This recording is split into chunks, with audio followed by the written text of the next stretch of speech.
मैं आपके लिए लेकर आ गई हूँ हिस्ट्री के नोट्स, इंपॉर्टेंट नोट्स है। लाइक कमेंट शेयर जरूर करना। ओके, भारत का इतिहास है, ठीक है। इतिहास में चलो शुरू करते हैं। इतिहास में निम्नलिखित घटनाओं को सम्मिलित किया गया, ठीक है। निम्नलिखित घटनाओं को सम्मिलित किया गया है।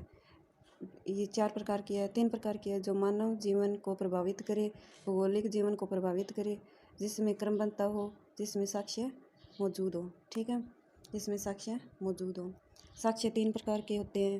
पुरातात्विक साक्ष्य और पुरातात्विक साक्ष्य वो होते हैं अभिलेख, शिलालेख, स्तंभलेख, गुहालेख, मर्दाभिलेख जो मर्दभांडों पे लिखे होते हैं ना, भित्ति चित्र, मरण मूर्ति। और एक है साहित्यिक साक्ष्य, धार्मिक साहित्य व धर्मेतर साहित्य। विदेशी विवरण, विदेशी यात्रियों व व्यक्तियों के द्वारा तत्कालीन भारतीय समाज व राजनीति के ऊपर दिया गया विवरण, जैसे मेगस्थनीज की इंडिका, फाहियान की फोको की और हेनसांग की सीयू की, ठीक है। ये इनके ग्रंथ है। इंडिका है मेगस्थनीज की, फाहियान की फोको की है, हेनसांग की सीयू की है, ठीक है। इनके अलग अलग ग्रंथ हैं। ये इनसे हमें पता चलता है कि हिस्ट्री के बारे में। इतिहास 3 शब्दों के मेल से बना है। इतिहास है वो 3 शब्दों के मेल से बना है। इति प्लस हास है प्लस आस। इति का अर्थ है इस प्रकार और है का है वास्तव में किसी घटना का घटित होना। आस का अर्थ है मतलब वास्तव में जो घटनाएं घटित हुई है वो इतिहास शब्द का ये अर्थ है। और उसके बाद में है परिभाषा, वो है अतीत की घटनाओं का अध्ययन। फिर अतीत की घटनाओं का क्रमबद्ध अध्ययन, अतीत की घटनाओं का क्रमबद्ध अध्ययन जिसमें साक्ष्य मौजूद हो।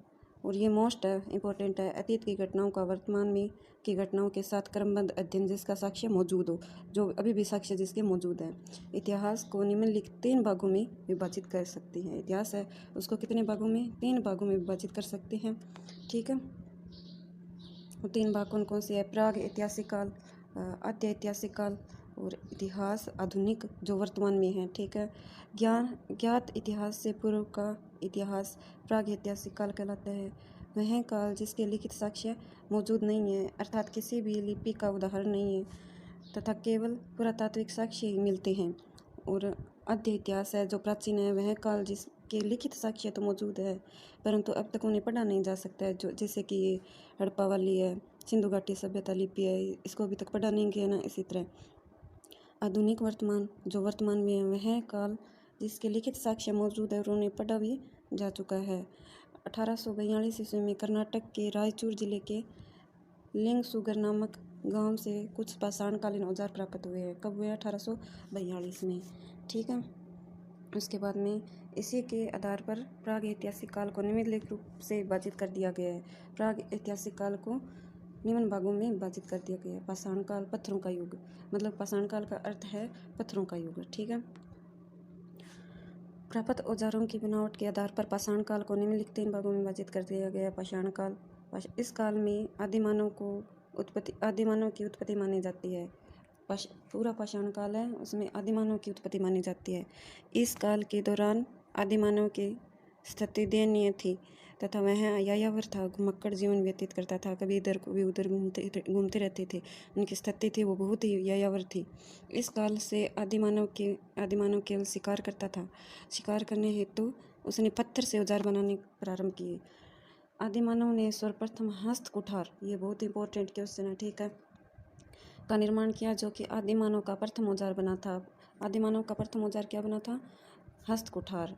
क्या बना था? हस्त कुठार। 1863 में रॉबर्ट ब्रुशफुट ने कर्नाटक के पलवम नामक स्थान से सर्वप्रथम हस्त कुठार प्राप्त किया। किसने किया था? ब्रुशफुट ने कर्नाटक के पल्लव नामक स्थान से सर्वप्रथम हस्त कुठार प्राप्त किया था। इस काल के औजारों का आकार बड़ा होता था। आदिमानव ने इस काल में समूह में रहना प्रारंभ नहीं किया था, वह केवल उपभोक्ता था, अकेला ही रहता था और अपना शिकार मिलता तो उसे खा लेता था, ठीक है। उसके बाद में आया दूसरा काल, वो था मध्य पाषाण काल। कौन सा काल था? मध्य पाषाण काल। इस काल के दौरान आदिमानव ने समूह में रहना प्रारंभ कर दिया था। मध्य पाषाण काल में आदिमानव ने समूह में रहना प्रारंभ कर दिया था। सर्वप्रथम उसने कुत्ते को अपना पालतू बनाया था।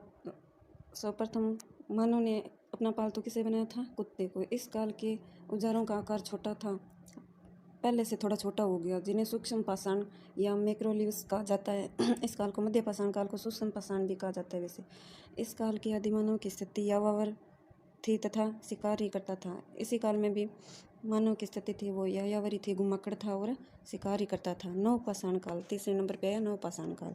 इस काल के दौरान आदिमानव ने आग का आविष्कार किया। इसी काल में आदिमानव ने स्थायी बसावट प्रारंभ की तथा कृषि करना भी प्रारंभ किया। पहिए का आविष्कार किया, सबसे क्रांतिकारी आविष्कार माना जाता है। पहिए का आविष्कार है वो सबसे क्रांतिकारी और पहला आविष्कार माना जाता है, ठीक है। और वैसे घुमक्कड़ भी नहीं रहा था, एक जगह स्थायी बसावट भी कर ली थी मानव ने। और आग का आविष्कार सर्वप्रथम मानव ने कर लिया था। आदि मानव ने सर्वप्रथम तांबा धातु का प्रयोग किया। कौन से धातु का प्रयोग किया? तांबा धातु का। ये इम्पोर्टेंट है। कौन से धातु का? तांबा धातु का। तथा अनाज के भंडार हेतु उसने मर्द भांडों का निर्माण किया। अनाज के भंडारण हेतु उसने किसने? मानव ने मर्द भांडों का निर्माण किया। नवपाषाण काल में आदि मानव उपभोक्ता के साथ साथ उत्पादक भी बना, क्योंकि वो फसलें बोने लग गया था। वह शाखा संग्राहक के रूप से विकसित हुआ। मध्य पाषाण काल को भारतीय इतिहास का संक्रमणकाली चरण कहा जाता है, ठीक है। मध्य पाषाण को भारत का संक्रमणकाली कहा जाता है। आद्य इतिहास। आद्य इतिहास मतलब कि वह काल जिसके लिखित साक्ष्य तो मौजूद है, परंतु अब तक उन्हें पढ़ा नहीं जा सका है। आद्य इतिहास काल में हम विशेष रूप से सिंधु सभ्यता और वैदिक सभ्यता का अध्ययन कर सकते हैं। सिंधु घाटी सभ्यता। सिंधु घाटी सभ्यता, इसकी लिपि है वो भाव चित्रात्मक है। लिपि कैसी है? भाव चित्रात्मक है और खरोष्टी लिपि है। ये है ना, फर्स्ट लाइन है ना, ये दाएं से बाएं है और सेकंड लाइन है वो बाएं से दाएं है। बाई लिपि है ये, गुष्ठफोदन लिपि भी कहते हैं इसे।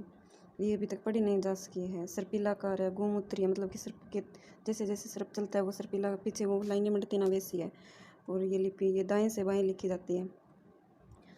और गोमूत्री भी कहते हैं। पढ़ने का प्रयास सर्वप्रथम वेडेन मोदी ने किया और इसके 64 मूल चिन्ह है। 250 से 400 अक्षर है, मतलब 250 से 400 अक्षर है। इसका आकार यू आकार है। ये देखो यू आकार है। इसका आकार कैसा है? यू आकार है।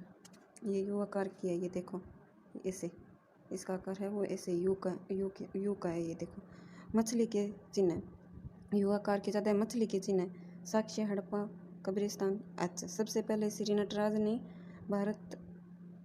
नटराज मतलब भारत के थे वो, इस लिपि को पढ़ने का प्रयास किया लेकिन असफल रहा। सिंधु का अतीत।